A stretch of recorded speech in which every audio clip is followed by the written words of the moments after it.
bad, North Carolina. We brought it, didn't we? Not bad. We did okay, guys. Where's the open bar? Is that because you guys are having some fun?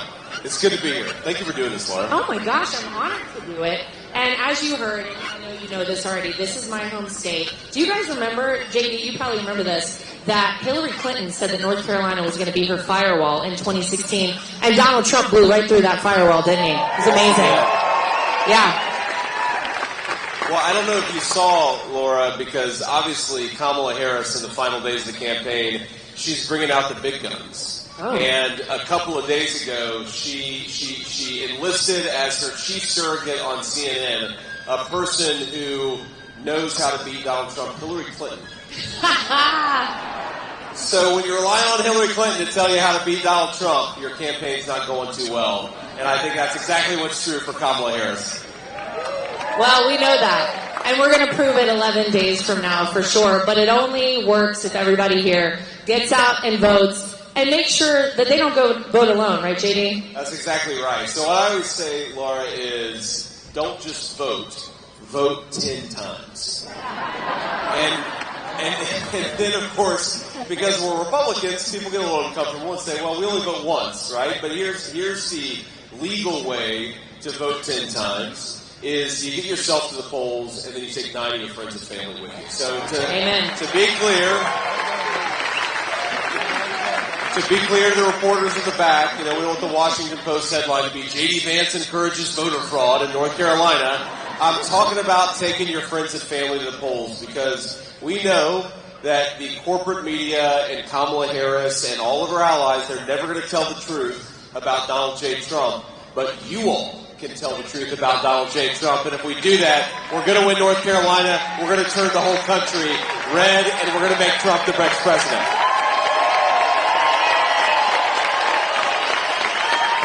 Love it. Absolutely. All right, so we have some audience members today who I think have a few questions for you. And I don't know that these are going to be as tough as the ones you're used to getting on TV, but I know you're prepared for these. So, are you Kelly? Kelly. All right, Kelly, have at it. Hey, Senator Vance. Kelly from Monroe. Just want to thank you for your service, first of all. Thank you, Kelly.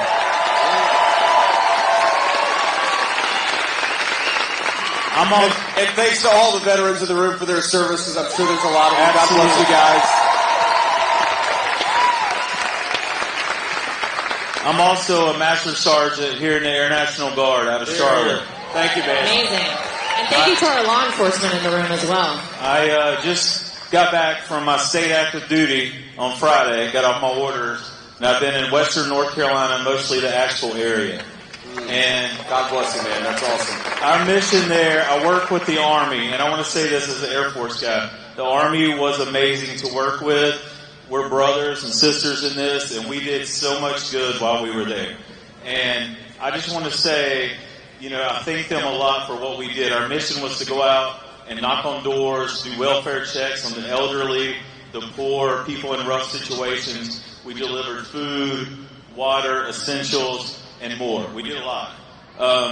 My question to you would be, what I've noticed as a 28-year vet, without getting too deep into it, but the little bit of coordination with the FEMA, I can see can get better. Yep. As the National Guard, we like to go in there and do our mission, get it done, and get out, and help these people as fast as possible. And there's a lot of people that need help. And there's a lot of people willing to help and a lot of supplies there. I think we could do a better job getting those people what they need faster. Yes, thank you, sir. Yeah. Well, amen to that, Kelly, and thank you for doing what you're doing. I know that when you guys show up, especially in some of these distressed areas where people feel left behind and forgotten, when they see you there, they feel better and they know their fellow Americans care about you. So God bless you and everybody that helped out in Western North Carolina. Let me put it simply, man, we could do so much better. And when President Trump is back in the White House, we will do so much better for the people of Western North Carolina. Look, we got to be honest. First of all, what happened with the federal response was pure bureaucratic incompetence. What you needed, think about this. In 2010, right after the earthquake in Port-au-Prince, Haiti, the 82nd Airborne was in Haiti 2 days later. The 82nd Airborne was an hour away from Western North Carolina and didn't get there for a week. That is a disgrace. And it's a disgrace from the military leadership, speaking particularly of Kamala Harris. Because we know that the members of the 82nd Airborne would have been thrilled to go the day after the hurricane hit. Why didn't Kamala Harris and Joe Biden order them to do so? The fact that they didn't shows that Kamala Harris should be nowhere near the Oval Office of the United States of America.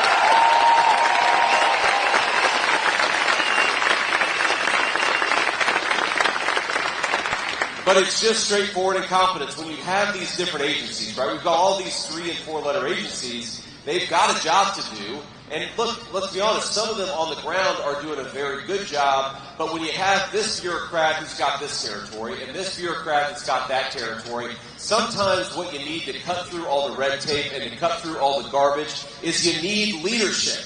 You need the president and the vice president to show up and say, your job is to save as many lives as possible and then to help people rebuild. What you don't need is a president who was on the beach and a vice president who was raising money in California. You've got to have people focus on American citizens and helping them out.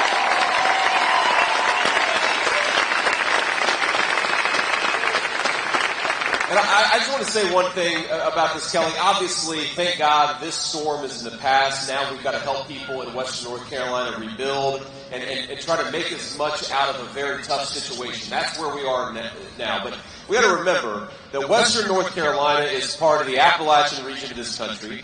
And Appalachia has been left behind and forgotten by our leaders for 40, 50 years. What I promise you is that when Donald J. Trump is the leader of this nation, Appalachia will not be forgotten. Donald Trump will remember who he serves and who he leads, and he's going to fight for the people of Western North Carolina.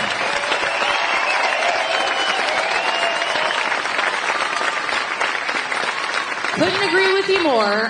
One of the things I will say that I saw with my own eyes, I got photos and videos from so many of my friends and family, JD, who live in Wilmington, North Carolina, 6 hours away from the mountains, who were loading up their cars with as much as they could, supplies, and driving across the state to deliver it. It was so beautiful to see the American spirit come out in the midst of a disaster like that. It really shows you that we really are the greatest country on earth. We have the greatest people. We love each other. We support each other. And with a great leader at the top, we can do anything at all. Everything's possible. That's right. That is well put, Laura.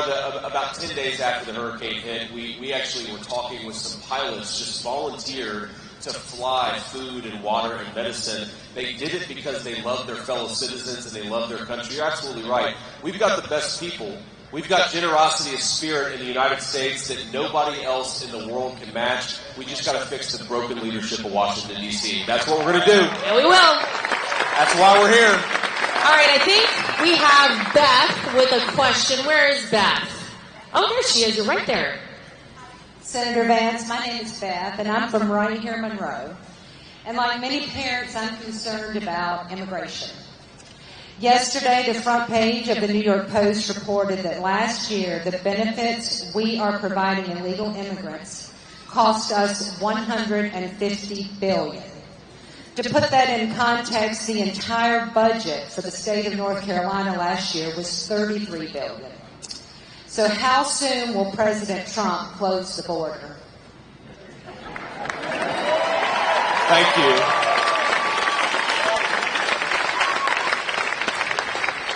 You know, I think that President Trump will close the border. I'm just guessing here, right about January 20th, 2025 is when Donald Trump is going to close the border, Beth. And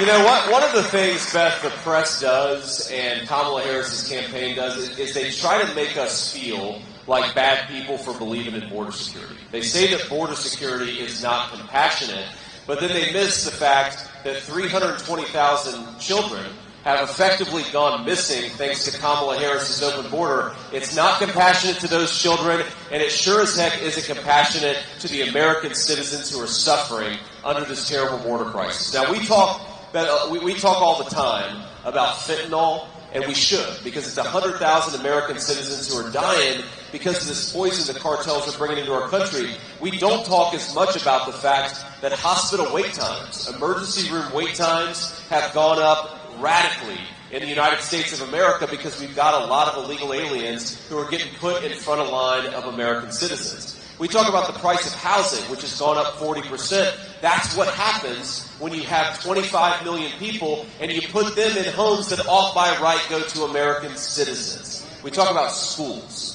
What happens to the education for an American child when you drop hundreds of people into their school district who don't even speak the language? That distracts critical resources from the children of American citizens. We're going to have better education, better health care, lower housing, and we're going to tackle this fentanyl crisis because Donald J. Trump is going to close the border, and we're going to start the very first day.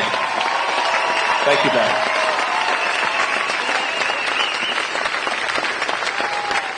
We built over 500 miles of border wall the first time. You can guarantee yourself Donald Trump and J.D. Vance are going to complete the wall. That's absolutely right. Yeah. That's absolutely right. I know. All right, Mike is up with the next question. Where's Mike? Hey, Mike. Hey, how you guys? Hi, Senator Vance. My name is Mike, and I own an insurance agency in North Carolina. Like everything under Biden and Harris, auto, home, and business insurance costs have skyrocketed the last 3 years, not to let alone energy and labor costs. What is your plan to help small businesses, especially small-town America? Thank you, Mike. It's a very important question. I appreciate you asking it. Look, the first and most important thing that we're going to do to lower prices, and obviously it benefits American consumers, it benefits American workers, and it benefits American business owners. And President Trump, it's the simplest, but it's actually the most important policy proposal to lower prices, and that's drill, baby, drill. He says it all the time because it matters. And I think some don't appreciate that when energy goes up, everything becomes more expensive, right? Think about it. If the truck driver who's delivering the food to the grocery store is paying 45% more for diesel, then we're all paying more for groceries. If the guy delivering the lumber to the construction site is paying 50% more for gas, then we're all paying more for housing. That's what higher energy costs do, is they make it hard for us to afford a good life. Now, insurance rates. Why are insurance rates so high, especially in automotive insurance? And this goes back to Beth's question, is because of illegal immigration. When you drop millions upon millions of people into your country, a lot of them are driving around. That makes it riskier to drive a car, which means that our insurance rates go up. We saw this, by the way, in Springfield, Ohio, where folks in Springfield are paying skyrocketing rates for car insurance because their communities have been flooded with people who don't have the right to be in the United States of America. So one, Mike, we're going to lower energy costs and lower all the costs that depend on energy. We're also going to secure the border and make America safe again, which is going to lower insurance costs, but it's going to do a lot more beyond that.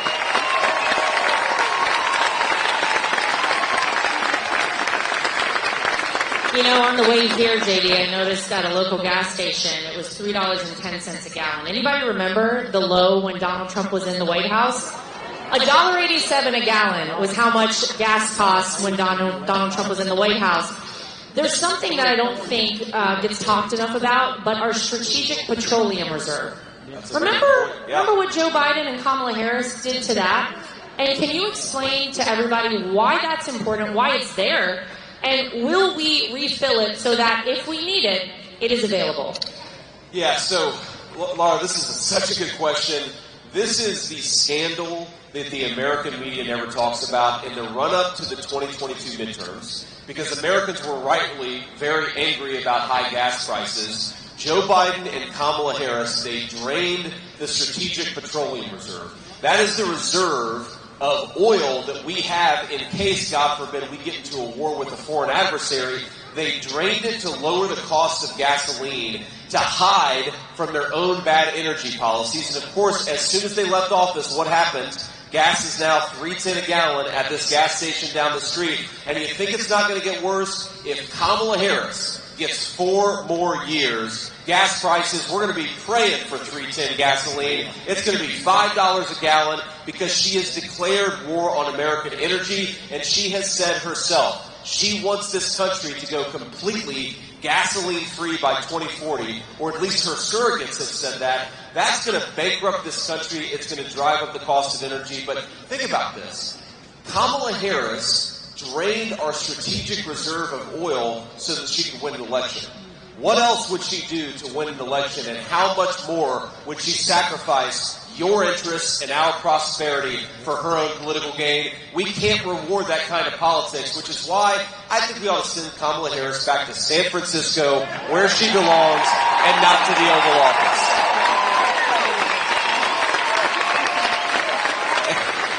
And Laura, you're a North Carolina girl. I'm an Ohio guy. We know what Kamala Harris wants to do and what Donald Trump wants to do. Donald Trump wants to make America great again. Kamala Harris wants to make America California. With sky-high energy prices, runaway inflation, we don't want that.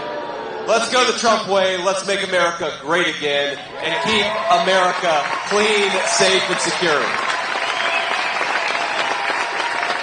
Yeah, don't California my America, That's please. right. Do not do that. Okay, we've got another question from Al. Al is right over here. Hello, Al. Good afternoon, Senator. My name is Al Alexander. I'm from Harrisburg, North Carolina. I served in the United States Air Force for many years. God bless you, Al. Thank you. My question is about Social Security. And I heard many people around here, not here, but elsewhere, say that Republicans want to end Social Security. What I want to know is, what is the plan to protect Social Security? Yes, sir. Yes, sir. Well, Al, again, a very good, a very important question, and thank you for your service. And let me say this, that when Kamala Harris says that we're going to go after Social Security, it's the most ridiculous thing I've ever heard. Donald Trump was president for 4 years. He already protected Social Security, and he's going to do it again. Now, here's what we're going to do, Al. The most important thing, the biggest unexpected strain on our Social Security reserves is that we have got billions and billions of dollars going to illegal aliens who have no right to be in this country. Social Security ought to go to the people who paid into Social Security, not the people who don't have the right to be here. That's number one.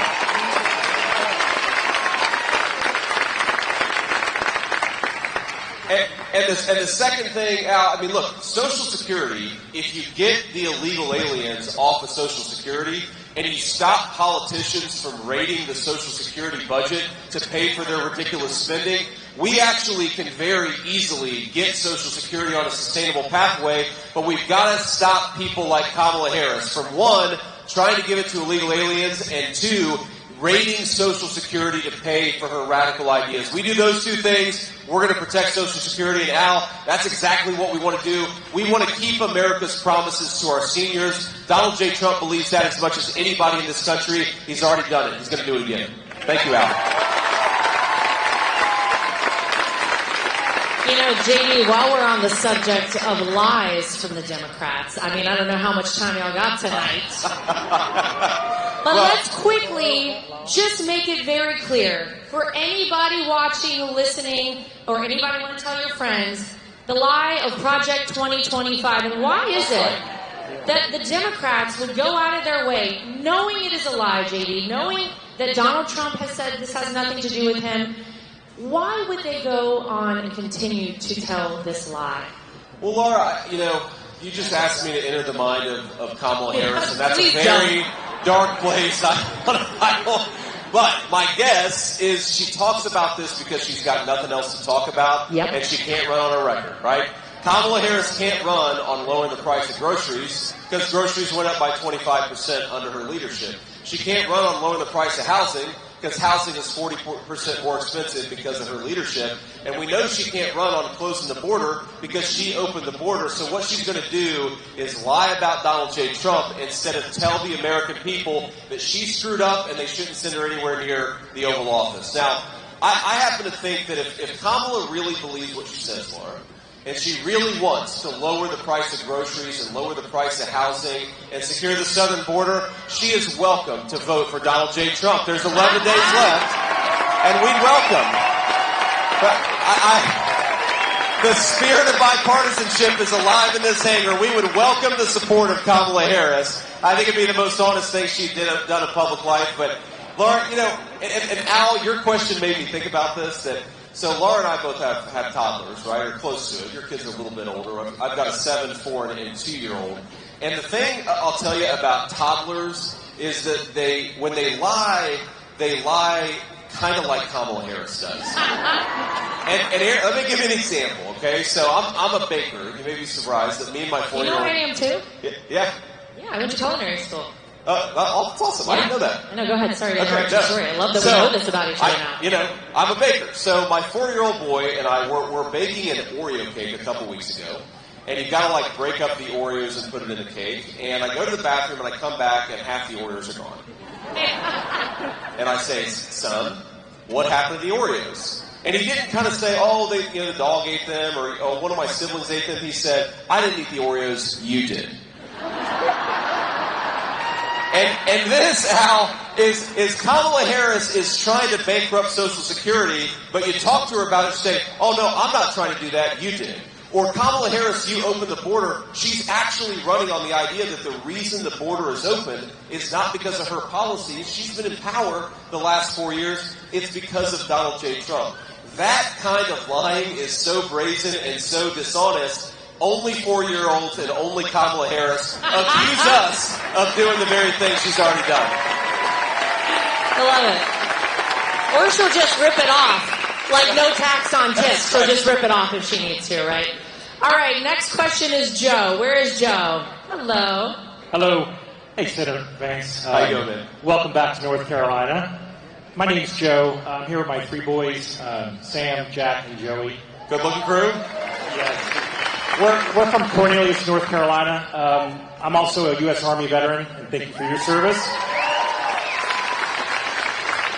But more importantly is I'm a Christian, and we're a Christian family. Yeah.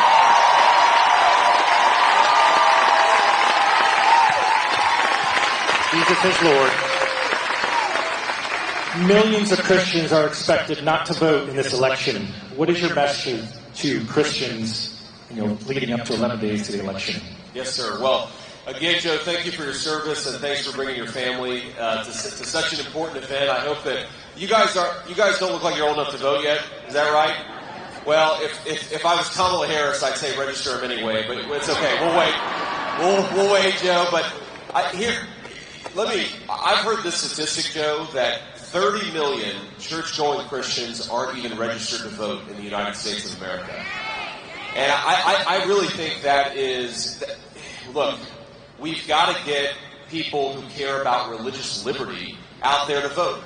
I mean, did you all see this? It was really sick, and I don't even understand it, but one of Kamala Harris's chief allies, Michigan Governor Gretchen Whitmer, is pretending to give Holy Communion, and she's like doing it with a Dorito, with some weird podcast star. Like, the only reason you would do that is to slap Christians in the face and insult them. And the people that are trying to insult your faith, they're sure as heck not going to protect your faith when the time comes to protect it. And that's what I'd say,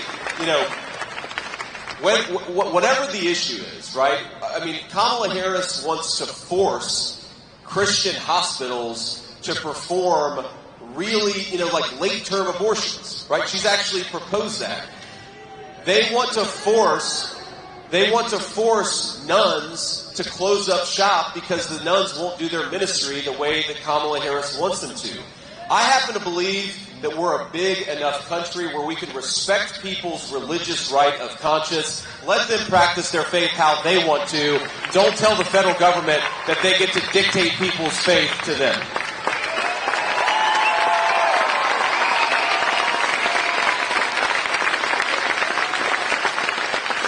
And Joe, I mean, look, I'm a person of faith. I care very deeply about it. I go to church every Sunday, though sometimes not on the campaign trail because we're out on the campaign trail. But look, what do Christians care about? I mean, in my experience, they care about being able to raise their kids with their values. How about sending your kids to schools or homeschooling them where they get an education instead of an indoctrination? Right? So if you want to educate your kids as you see fit, if you'd like to be able to raise your children in the faith of your family, if you'd like to be able to teach your children that the Christian faith is true and the gospel of Jesus Christ is real, as I believe that it is, you ought to have the right to do that in the United States of America. And the final point I'll make about this, Joe, is these guys are going out there aggressively insulting Christians with everything they do. It's not just Gretchen Whitmer. It's the policies they pursue, the way that they talk about Christians. You know, of course, there was the rally where somebody shouted something. It was a simple, I think they said, Jesus is Lord. And Kamala Harris said, you're at the wrong rally. Well, if you think Jesus is Lord, you're at the right rally right now, first of all.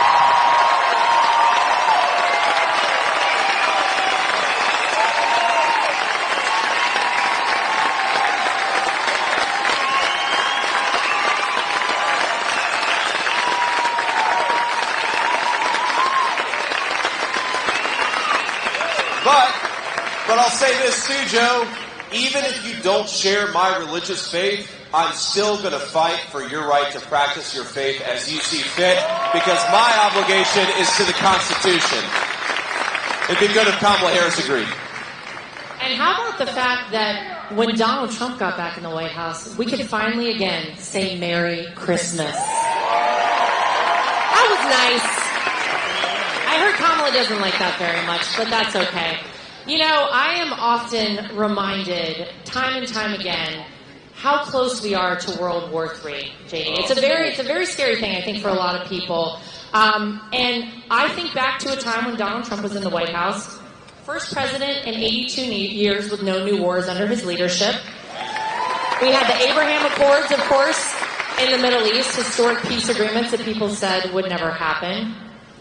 Talk about, for a minute, if you would, why it's so important in this moment right now to have strong leadership in the White House, our commander-in-chief, the leader of the free world. We see things going on in the Middle East. We see what's happening with Russia and Ukraine. We see China, saber-rattling in the South China Sea. We see all of these things feeling rather unstable around the world. Why is it important that we have Donald Trump back there to make sure we stabilize things? Yeah, such a good question, and I didn't fully appreciate this, Laura, until I got into the United States Senate. And what even some of my Democrat colleagues will admit, of course when the cameras are off, but they will admit that the bad guys all over the world, they were kind of scared of Donald Trump, right?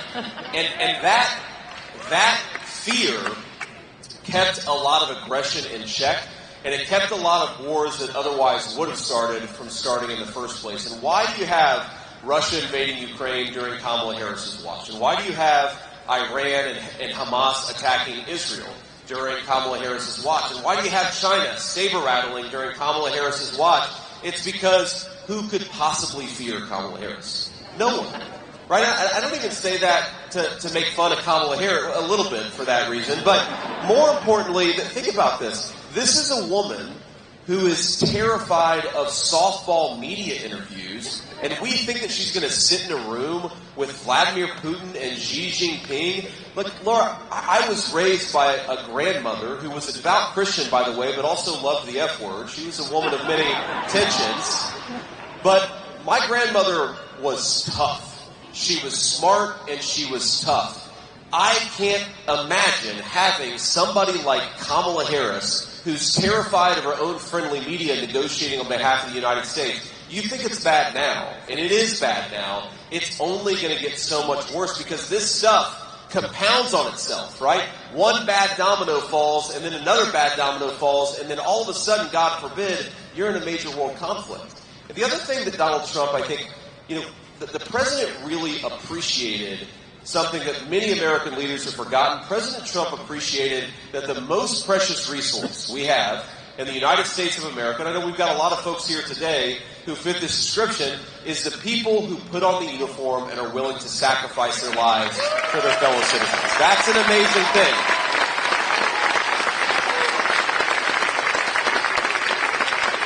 But what do you do with precious resources? You use it wisely. You don't ask our military to be the policemen of the world. You ask them to be the defenders of the United States Constitution and the people who swear allegiance to it. And that is important.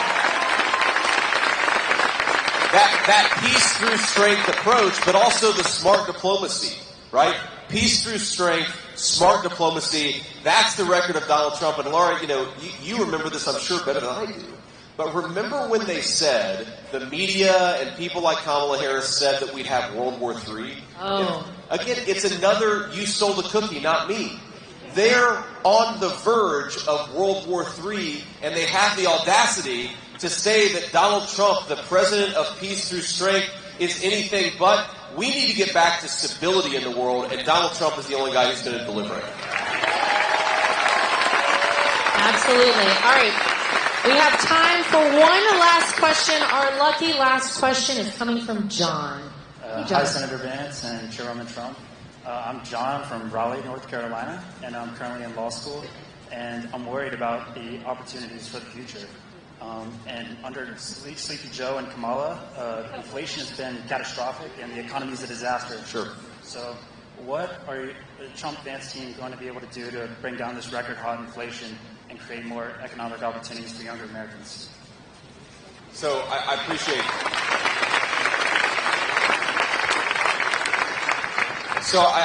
the question. I want to answer it. Before I do, can we just give a round of applause to the great RNC co-chair, Laura Trump, for doing such a good job for our party. She really... Thank you.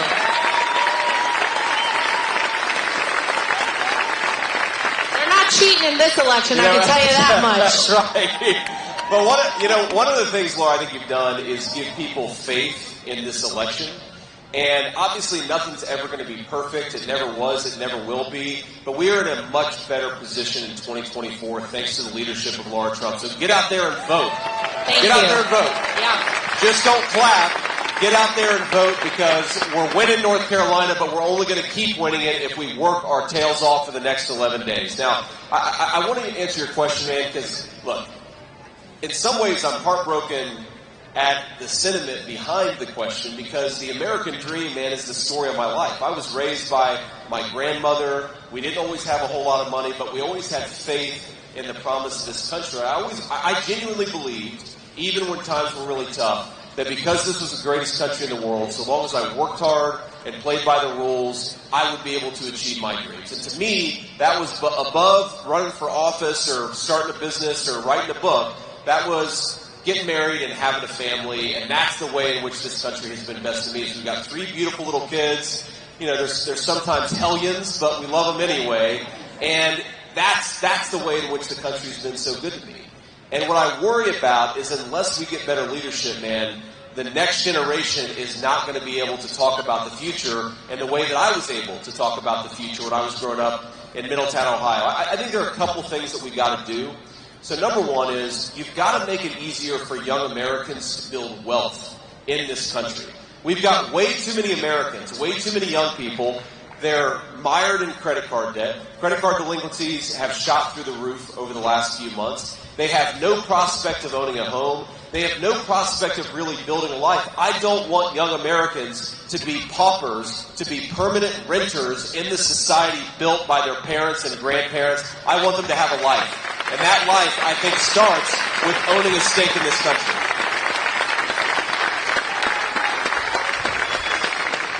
So to be very specific, we want to do a few things. Number one, like I said earlier, we're going to drill, baby, drill to lower energy costs, but also to create a lot of good jobs in the energy sector, and also that'll make it easier to manufacture in the United States of America. The biggest cost for our manufacturers is often energy. If we lower energy costs, we're going to create a Donald Trump golden age of prosperity in the United States of America, and that wealth is going to flow to everybody.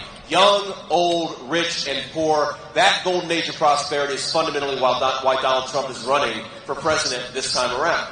We're going to do it. We got to. Second thing we got to do is we've got to make it easier for young people to buy a home, right? Housing crisis have increased by 40% under Kamala Harris's leadership, man. I want you to be able to grow up, finish law school, get a good job, buy a home, and raise a family if you so choose. And that dream is getting further and further away for a lot of young American families. When President Trump is back in office, here's what he's going to do. Number one, we're going to lower interest rates so that people can afford to buy homes again. Mortgage interest rates are way too high. Number two, because we've got a lot of illegal aliens in this country that are occupying homes that ought to go to young Americans, we're going to deport people and we're going to get a border back in this country to make sure American homes go to American citizens. And then the third thing that we're going to do, and President Trump is one of the biggest and starkest differences between Kamala Harris and Donald Trump, and there's a lot of them. But Kamala Harris actively brags about making it easier to ship American jobs overseas and to raise taxes on working Americans. And think about this. I mean, I've never seen a politician, President Trump and I were talking about this a few weeks ago, I've never seen a politician actively say she wants to raise your taxes. Now, sometimes they do want to raise your taxes, but they lie to you. Kamala Harris is out there saying, we're going to eliminate big tax cuts for the American workers. We're going to raise the taxes of the American people. Donald Trump thinks that's exactly upside down. Here's what we're going to do when President Trump is back in the White House. We're going to cut taxes for American workers and penalize the companies that are shipping American jobs overseas. That's how you create prosperity for the next generation. That's what we're going to do. Just to go back to what I said earlier, I sort of mentioned, I said they're not going to cheat this time around. Let me just be very clear about this. We are never going to repeat the election of 2020 ever again. Okay? When I took over as co-chair of the RNC alongside another North Carolinian, our chairman, Michael Watley, from right here in North Carolina, we said, what do we need to do to make sure that we have free, fair, and transparent elections? And we said, you know what we'll do? We're going to put together the most comprehensive and aggressive election integrity operation this country's ever seen. Hear, hear. And in addition, we're going to get a lofty goal together, and we'll just put it out there and see what happens. 100,000 people that we would train as poll watchers, poll workers, and legal experts. And I'm happy to report, as of about a week ago, we have trained 230,000 people in this country.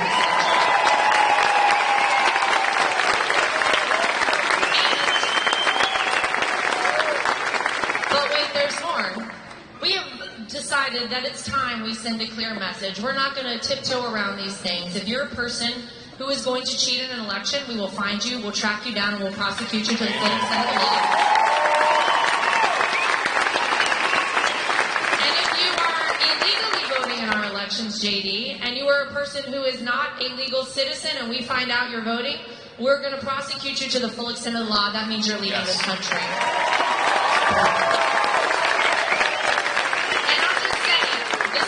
Is working. I get texts and phone calls, you can imagine, all the time since early voting has started. And we are identifying problems as they happen. There were 2,500 ballots we found in Lancaster County just yesterday that were fake ballots. Our team identified them, we got rid of them, and everybody knows what to look out for because we've trained everybody very well. They know not to try it this time. So we feel very good. But to close us up tonight, JD, I just want to say thank you to you specifically, because I can appreciate probably more than anyone what it's like to get thrust out into this. No one appreciates that more.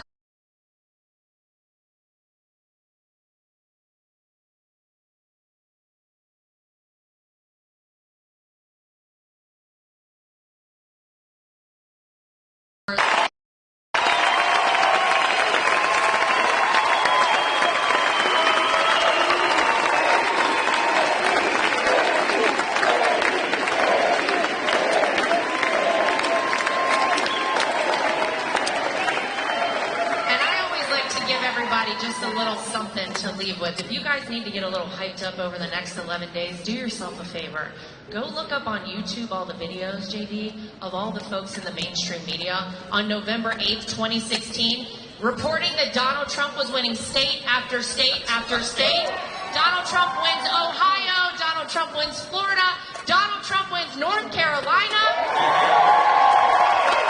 Y'all go back. Take a look at those. Get ready, because that's the kind of heat and energy we're going to be bringing on November 5th. So, JD, would you close us out and tell the great people here of my home state of North Carolina what we need to do over the next 11 days? Here's first of all, Laura, thanks so much for doing this, and thanks to all of you for being here. Here's what we need to do over the next 11 days is get out there, vote, get your friends and family to vote, and remember who we're fighting for.